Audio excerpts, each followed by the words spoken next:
ခိုင်ရဲ့အရိယာပုံမှလွဲ၍ကြံအရိယာပုံများနဲ့တရားကျင့်ခါတရားထူးများနဲ့ရရှိသူများရှိကတိလိုပါပြီခင်ဗျာရှိတဲ့ထင်တယ်ဘုမောအကုန်လုံးတော့မမှတ်မိဘူးအရှင်အာနန္ဒာကဣရိယာပုတ်၄ပါးတော့တစ်ခုမှမပါဘူးမြတ်စွာဘုရားပြိဋိဘံဆာတဲ့အခါမှာသောရပန်တော့နော်သောရပန်အကြာရှိနေစီဝေးလို့တော့မြတ်စွာဘုရားတရားတော်ပြန်ပြီးတော့ဒီကြကိုစီဝေးလို့အဲ့စီဝေးထဲမှာယဟန္တာမှာလက်ခံမယ်ဆိုတော့ရှင်အာနန္ဒာကယဟန္တာမဖြစ်သေးဘူးသူမပါလည်းမပြီးဘူး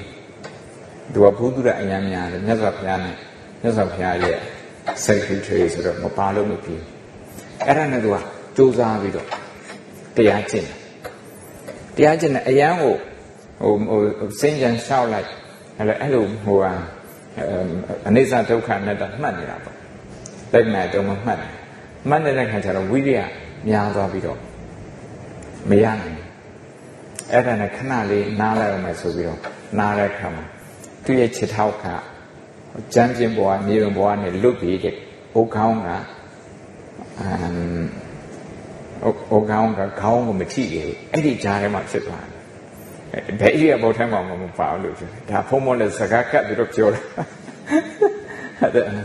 အိရဘောတိုင်းမှာဖြစ်နေတယ်ဆိုတဲ့ဟာလေးပြော